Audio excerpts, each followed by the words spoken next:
اور ابھی آپ کو خبر دیں کہ چیف جسٹس سپریم کورٹ کا نام لے کر کو چیئرمین بول شعیب شیخ کو فری ٹرائل کا موقع نہیں دیا جا رہا۔ تفتیشی آفیسر جو مدعی بھی ہے اپنا بیان ریکارڈ کروا کر جا چکا، کبھی کوئی جرم ہوا ہی نہیں۔ ایگزیکٹ جو کچھ کر رہا تھا سب لیگل تھا۔ ایگزیکٹ کے پاس تمام لائسنس تھے۔ اس پر ستم ظریفی یہ کہ بری کرنے کے بجائے کیس دنوں نہیں گھنٹوں کے حساب سے چلایا جا رہا ہے۔ فری ٹرائل کی دھجیاں اڑا دی گئیں۔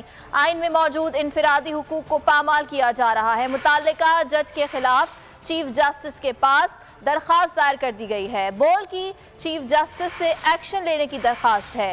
بول کے خلاف انتقامی کارروائیاں زوروں پر ہیں۔ بول عدلیہ کی عزت کے لیے کھڑے رہنے کے لیے پرعزم ہے۔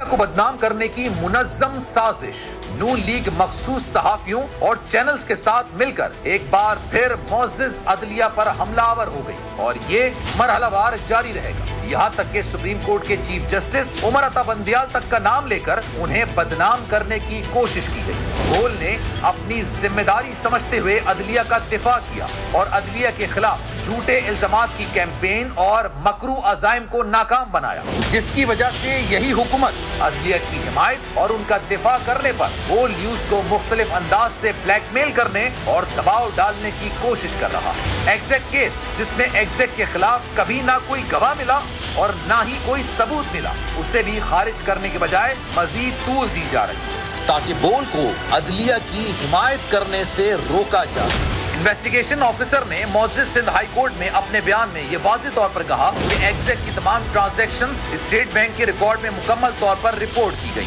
یہاں تک کہ اس حوالے سے اسٹیٹ بینک نے اس ریکارڈ میں کسی بھی قسم کی بے ضابطگی کی نشاندہی نہیں کی۔ تحقیقات کے بعد ایک فورنسک ایکسپرٹ سمیت متفقہ طور پر یہ نتیجہ اخذ کیا گیا کہ ایگزیکٹ کی جانب سے کسی بھی قسم کی کوئی بے ضابطگی یا غیر قانونی چیز نہیں کی گئی۔ ایگزیکٹ کے پاس اس کاروبار کو چلانے کے لیے تمام مطلوبہ لائسنسز موجود تھے اور کوئی بے ضابطگی اور غیر قانونی چیز نہیں عمل میں آئی، یہاں تک کہ تمام قانونی تقاضوں کی مکمل طور پر تعمیل کی گئی۔ حقیقی طور پر کسی بھی قسم کا کوئی جرم کیا ہی نہیں گیا۔ مختصراً اگر ہم بات کریں تو ایگزیکٹ کا تمام کاروبار، ان کے تمام کام قانونی ہیں اور ان کے پاس تمام کے لائسنس بھی موجود ہیں۔ پروسیکیوشن نے صرف 20 گواہان کو پیش کیا، اس میں سے کسی نے بھی ثبوتوں کی نشاندہی نہیں کی، جبکہ اس سے قبل پروسیکیوشن نے 91 گواہان کا دعویٰ کیا تھا، جس میں سے 64 کو خود ہی نکال دیا گیا اور تمام گواہان نے کہا کہ ایگزیکٹ کا اس سے کوئی تعلق نہیں ہے۔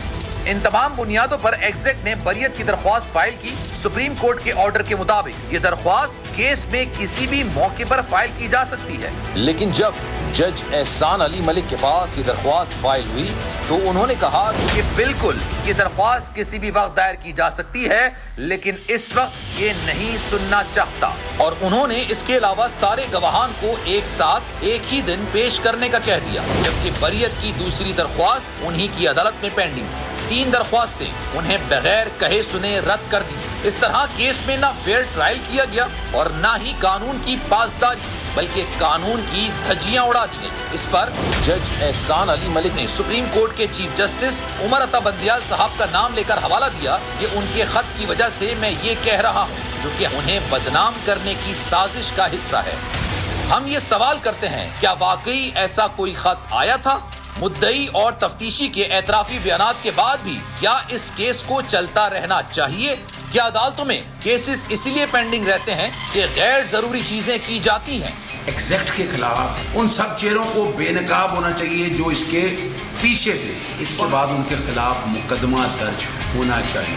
پروسیکیوٹر نے یہ کہا ہے کہ جو کچھ بھی ہم نے انویسٹیگیشن کی ہے اس سے یہ نظر آتا ہے کہ کوئی ایسا کام نہیں کیا ہے ایگزیکٹ نے جو کہ قانون کے باہر ہو۔ اس کا مطلب یہ ہے جتنے کام کیے تھے وہ قانونی تھے، تو اس لحاظ سے جو کورٹ ہے وہ یہی کہے گی کہ ان کا کیس کو ختم کیا جائے۔ تفتیشی افسر نے IU نے اگر یہ لکھ دیا ہے کہ ان کے خلاف جتنے بھی الزامات تھے وہ ثابت نہیں ہو سکے، انہوں نے جو فائنڈنگ دے دی ہے اس سے تو میں سمجھتا ہوں کہ کافی حد تک ان کی پوزیشن واضح ہو جاتی ہے اور کلیئر ہو جاتی ہے شعیب شیخ صاحب کی۔ ایگزیکٹ کے خلاف ایک ہی جیسی 2 FIRs کاٹی گئیں۔